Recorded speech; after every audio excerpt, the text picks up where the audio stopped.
उपस्थित असलेल्या हलू नका रे. आजच्या शिवजयंती उत्सवाच्या निमित्तानं किल्ले शिवनेरी उपस्थित आपल्या राज्याचे मुख्यमंत्री आदरणीय श्री देवेंद्रजी फडणवीस साहेब, उपमुख्यमंत्री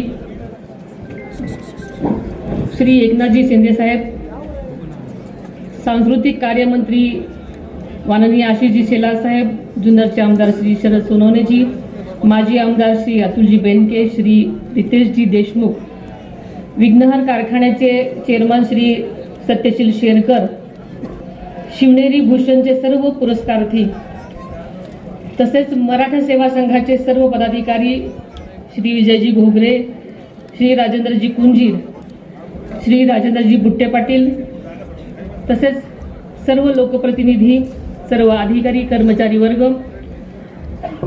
सर्व शिवभक्त, शौर्यविषयक खेळ सादर करणारे सर्व विद्यार्थी, बालकलाकार, सर्व पत्रकार बंधू भगिनींनो, आज आपल्या सर्वांचं आराध्य दैवत युगपुरुष हलू नको स्वराज्य संस्थापक श्री छत्रपती शिवाजी महाराजांच्या जयंतीनिमित्त या पवित्र शिवभूमीवर उपस्थित राहण्याचं भाग्य मला आज लाभलं. हा क्षण माझ्यासाठी अत्यंत महत्त्वाचा आणि अभिमानाचा आहे आणि तितकाच भावनिक सुद्धा. याच भूमीमध्ये स्वराज्याच्या तेजस्वी सूर्य जन्माला आला आणि अन्याय अत्याचाराविरुद्ध लढण्याची प्रेरणा संपूर्ण महाराष्ट्राला दिली. या पवित्र भूमीला वंदन करून छत्रपती शिवाजी महाराजांच्या चरणी मी नतमस्तक होते. आपल्याला माहिती आहे की शिवजयंती हा केवळ उत्सव नाही तर स्वराज्य, स्वाभिमान आणि सुशासनाचा संकल्प दृढ करण्याचा दिवस आहे.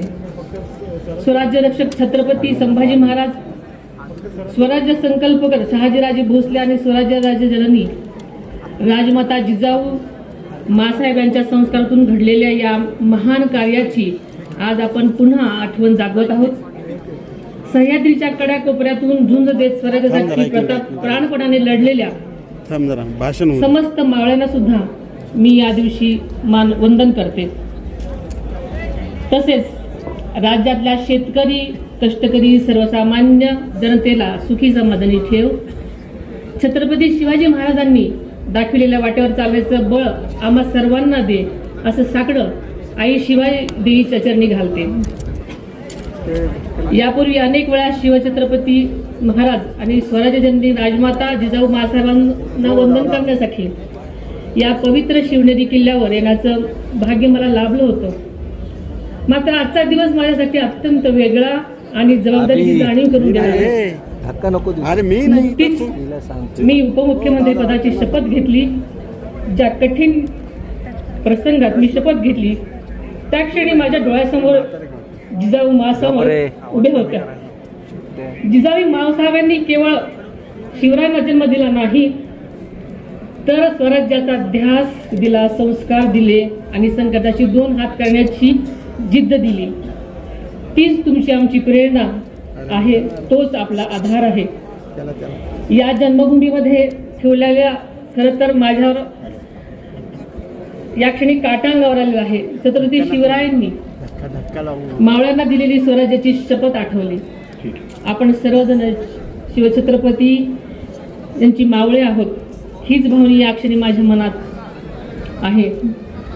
ज्या विचारांवरती आदरणीय दादांनी आयुष्यभर वाटचाल केली तोच शिवशाहू फुले आंबेडकरांच्या विचारांचा वारसा मी कधीही सोडणार नाही, हा शब्द या पवित्र भूमीमध्ये शिवजयंतीच्या साक्षीनं आज मी तुम्हाला सर्वांना देते. गेल्या अनेक वर्षापासून शिवजन्म सोहळ्याचा आदरणीय दादांनी अत्यंत श्रद्धेने आणि निष्ठेनं उपस्थित राहत असत. शिवनेरी किल्ला ही शिवभूमी त्यांच्यासाठी केवळ ऐतिहासिकच स्थळ नव्हतं तर ते त्यांच्या विचाराचं आणि कार्याचं प्रेरणास्थान होतं. आज ज्या ठिकाणी उभी राहून मी भाषण करते याच ठिकाणी आदरणीय दादांनी अनेक वेळा छत्रपती शिवाजी महाराजांना वंदन केलेलं आपण सगळ्यांनी पाहिलेलं आहे. स्वराज्याचा संदेश जनतेपर्यंत पोहोचवलेला आहे. या कार्यक्रमाचे संयोजक आणि आदरणीय दादा यांच्या मधला स्नेहाचा धागा अत्यंत अतूट आणि जिव्हाळ्याचा होता हे आपल्या सगळ्यांना माहिती आहे. तोच स्नेह, तीच परंपरा आणि तो विचार आपण सर्वांनी मिळून यापुढे तितक्याच ताकदीने आणि निष्ठेने जपायचा आहे. आदरणीय दादांना या पवित्र शिवनेरी किल्ल्याविषयी केवळ जिव्हाळाच नव्हता तर या शिव जन्मभूमीचे सौंदर्य वाढावं, तिचा ऐतिहासिक वारसा जपला जावा आणि भावी पिढ्यांना अभिमानाने दाखवता यावा यासाठी त्याने सातत्याने आटोकाट प्रयत्न केलेले आपल्या सर्वांच्या समोर आहेत. त्यांच्या पुढाकारातून शिवनेरी विकास आराखडा साकार झाल्याने या परिसराच्या सर्वांगीण विकासासाठी आवश्यक निधी उपलब्ध करून देण्यात आला. गेल्या वर्षीही युनेस्कोच्या जागतिक वारसा यादीमध्ये किल्ले शिवनेरीचा समावेश झाला आहे. ही आपल्यासाठी सर्वांसाठीच अभिमानाची गोष्ट आहे. यापूर्वीच शिव जन्मभूमी शिवनेरीसह राज्यातील गडकोटांच्या जतन संवर्धनासाठी त्याच्या निधीचीही तरतूद केलेली आहे. केवळ शिवनेरी किल्ल्यापुरतच नाही तर शिवजन्मभूमी म्हणून ओळखल्या जाणाऱ्या जुन्नर तालुक्यातल्या पर्यटन तालुका म्हणून विकसित करण्याचा संकल्प त्यांनी धाच घेतला होता आणि त्या दिशेने ठोस पावलेही उचललेली आपल्या सगळ्यांना ठाऊक आहे. गेल्या अर्थसंकल्पातही आदरणीय दादांनी आपल्या स्वाभिमानाचा, इतिहासाच्या अभिमानाचा जागर उंचवणारे काही ऐतिहासिक संकल्प जाहीर केलेले होते.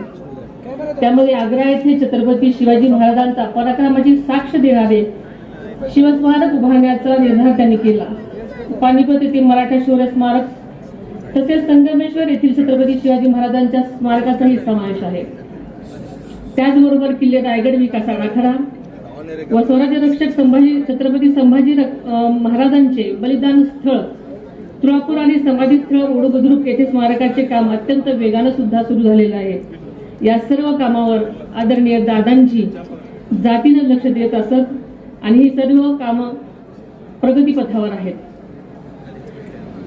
आणि या प्रत्येक स्मारकातून भावी पिढ्यांना प्रेरणा, स्वाभिमान आणि राष्ट्रनिष्ठेचा संदेश मिळत राहणार आहे. आज या संकल्पाची पूर्ती करण्याची जबाबदारी आपण सर्वांनी स्वीकारायची आहे. आपल्या महायुती सरकारच्या माध्यमातून राज्याचे लोकप्रिय मुख्यमंत्री आदरणीय देवेंद्रजी फडणवीस साहेब आणि उपमुख्यमंत्री आदरणीय एकनाथजी शिंदे साहेब यांच्या साथीने हा विकासाचा प्रवाह अधिक वेगाने पुढे नेण्याचा आमचा निर्धार आहे. छत्रपती शिवाजी महाराजांनी स्वराज्यातील प्रत्येक घटकाची काळजी घेण्याची शिकवण आपल्याला सर्वांना दिलेली आहे. महाराजांच्या त्याच विचारांवरती महायुती सरकार सुद्धा राज्याच्या प्रत्येक घटकांची काळजी घेत पुढे वाटचाल करत आहे. याचा आपल्या सर्वच शिवभक्तांना अभिमान आहे. महायुती सरकार छत्रपती शिवाजी महाराजांच्या रयतेच्या या संकल्पनेवर काम करत आहे. यापुढे सुद्धा महाराष्ट्राच्या सर्वांगीण विकासासाठी महायुती सरकार कटिबद्ध असेल असा मला या निमित्तानं विश्वास व्यक्त करावासा वाटतो. शिवछत्रपतीच्या स्वप्नातील सुजलाम सुफलाम न्याय आणि समृद्ध स्वराज्य घडवण्यासाठी महायुती सरकार कटिबद्ध आहे आणि त्यासाठी या कार्यासाठी आम्ही सर्व सातत्याने प्रयत्नशील राहू हा विश्वास मी आपल्या सर्वांना या शिवजन्मभूमीच्या साक्षीने व्यक्त करते.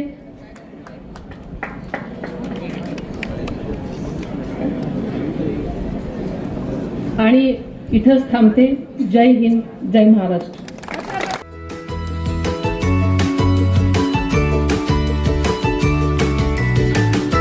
बातम्या शेतीच्या, बातम्या मातीच्या, बातम्या अन्यायाच्या, गुन्हेगारीच्या,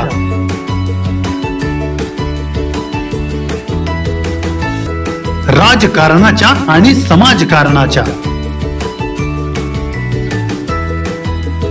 शोषणाविरुद्ध बुलंद आवाज, जनसामान्यांच्या हुंकाराची गाज, सत्कार्याला प्रोत्साहन,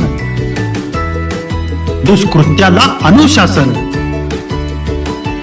निर्भीड, निस्पृह, सडेतोड, बेधडक आणि रोखटोक म्हणजेच विघ्नहर टाइम्स. शोध बातमीचा, ध्यास सत्याचा. आपलं चॅनल, आपली बातमी.